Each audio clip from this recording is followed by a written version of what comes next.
reis, castelos, nobres cavaleiros lutando em torneios para merecer a atenção de formosas damas, são alguns dos elementos que compõem uma certa representação da Idade Média. Essa imagem foi em parte construída com base nos textos dos trovadores e das novelas de cavalaria. Eles divulgaram os ideais de um comportamento cortês que se tornou um modelo até hoje explorado pela literatura ocidental. A Idade Média é um período que tem início com a conquista de Roma, capital do Império Romano do Ocidente, e termina com a queda de Constantinopla, capital do Império Romano no Oriente, tomada pelos turcos em 1453. Uma das heranças do período de dominação romana na Europa durante a Idade Média foi o cristianismo. Aos poucos, a Igreja Católica cresceu, acumulou vastas extensões de terra, enriqueceu e concentrou um grande poder religioso e secular. Essa herança conviveu com mudanças na ordem social que tiveram expressão significativa na literatura do período. No período conhecido como Alta Idade Média, o poder da Igreja medieval era muito grande. O clero estimulava as pessoas a acreditar que eram imperfeitas e inferiores a buscar a redenção na total submissão à Igreja, que representava no mundo a vontade de Deus. Essa postura servil perante Deus e a Igreja é denominada teocêntrica. A palavra teocentrismo se refere a uma visão de mundo cristã que afirma a perfeição e a superioridade de Deus, centro de todas as coisas, e vê o ser humano como imperfeito e pecador. Uma importante manifestação do poder da Igreja medieval era o seu controle quase que absoluto da produção cultural. Em uma época em que apenas 2% da população europeia era alfabetizada, a escrita e a leitura estavam praticamente restritas aos mosteiros e às abadias. Os religiosos reproduziam ou traduziam textos sagrados do cristianismo e de obras de grandes filósofos da antiguidade, como Platão e Aristóteles. A morte do imperador Carlos Magno em 814 desencadeou o enfraquecimento do poder central e obrigou a sociedade medieval a se reorganizar em torno de grandes proprietários de terra, os senhores feudais. Uma pequena corte, então, passou a se reunir em torno desses senhores feudais. Eram membros empobrecidos da nobreza, cavaleiros, camponeses livres e servos, unidos por uma relação de dependência pessoal, a vassalagem. As relações entre nobres, cavaleiros e senhores feudais eram regidas por um código de cavalaria baseado na lealdade, honra, bravura e cortesia. O servilismo dos vassalos a seu sucerano e dos fiéis a Deus dá origem ao princípio básico da literatura medieval, a afirmação total da subserviência de um trovador à sua dama, no caso de poesias, e de um cavaleiro à sua donzela, no caso das novelas de cavalaria. No século XII, o período das grandes invasões da Europa haviam passado e isso permitiu o ressurgimento das cidades, o progresso econômico e o intercâmbio cultural. Os cavaleiros viram-se de uma hora para outra sem função social. Era preciso criar para eles um novo papel. A solução para esse quadro veio com a idealização de um código de comportamento amoroso, que ficou conhecido como amor cortês. Esse código transferia a relação de vassalagem entre cavaleiros e senhores feudais para o louvor às damas da sociedade.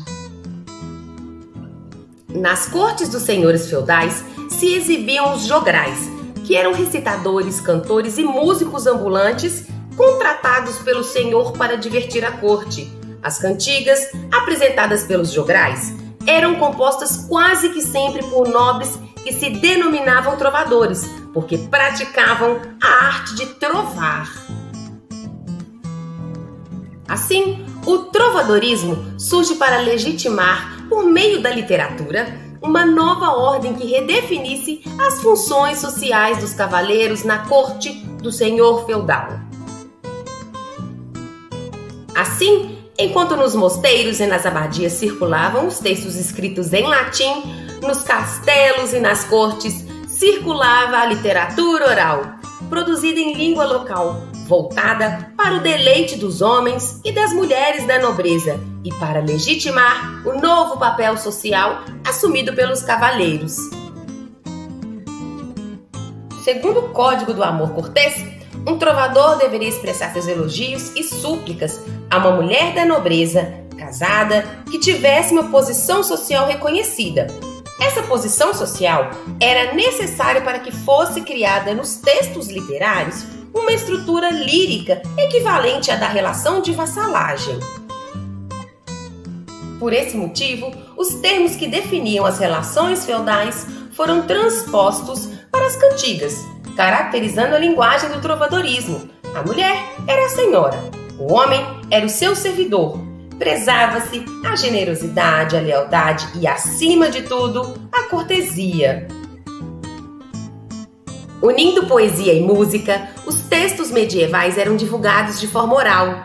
Esse modo de circulação determinou algumas de suas principais características estruturais, como o emprego de métricos regulares e a presença constante de rimas, por facilitarem a memorização das cantigas. Em 1140, Portugal se separou do Reino de Leão e Castilha para se tornar um estado independente. Separação política que não rompeu seus profundos laços econômicos, sociais e culturais com o resto da Península Ibérica.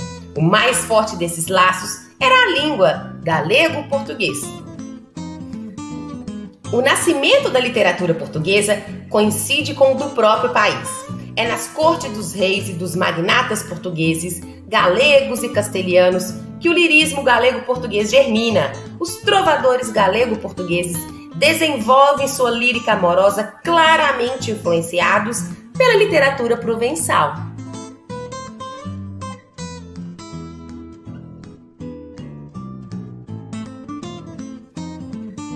As cantigas de amor do trovadorismo desenvolvem o mesmo tema, o sofrimento provocado pelo amor não correspondido, a chamada coita de amor. Como o princípio do amor cortês é a idealização da dama por seu trovador, os textos não manifestam a expectativa de que esse amor se concretize. As cantigas satíricas abordam uma variedade de temas, sempre expressando um olhar crítico para a conduta de nobres, homens e mulheres, nas esferas individual ou social. Assim, os trovadores podem ridicularizar um nobre que se envolve com uma serviçal ou aqueles que não percebem a traição da esposa. As cantigas líricas são divididas em cantigas de amor e cantigas de amigo. As cantigas de amor galego-portuguesa exprimem a paixão infeliz, o amor não correspondido que um trovador dedica à sua senhora. Já as cantigas de amigo falam de uma relação amorosa concreta que acontece entre pessoas simples que vivem no campo. O tema central é a saudade. Nas cantigas de amor, o eu lírico é sempre masculino e representa o trovador que dirige os elogios a uma dama. O trovador que sofre com frequência se autodenomina coitado. A dama é identificada por termos que destacam suas qualidades físicas, morais e sociais. E todas as referências dizem respeito aos membros da corte, à vida nos palácios, às damas sofisticadas e ricas. Nas cantigas de amigo, o eu lírico é sempre feminino e representa a voz de uma mulher que manifesta saudade pela ausência do amigo. O cenário é um ambiente campesino. As cantigas dizem respeito aos sentimentos e à vida campesina, às moças simples que vivem nas aldeias e campos. O tom é mais positivo e otimista, porque, embora falem de saudade, tratam de um amor que é real e ocorre entre pessoas de condição social semelhante. As cantigas de caráter satírico apresentavam críticas ao comportamento social de seus pares, difamavam alguns nobres ou denunciavam as damas que deixavam de cumprir seu papel no jogo do amor cortês. Elas podem ser de escárnio ou de maldizer. Nas cantigas de escárnio, o trovador critica alguém por meio de palavras de duplo sentido, para que não sejam facilmente compreendidas. O efeito satírico que caracteriza essas cantigas é obtida por meio de ironias, trocadilhos e jogos semânticos. De modo geral, ridicularizam o comportamento de nobres ou denunciam mulheres que não seguem o código do amor cortês.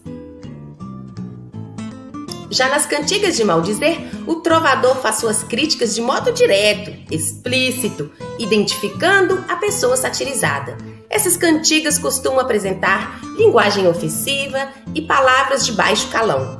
Muitas vezes tratam das indiscrições amorosas de nobres e membros do clero.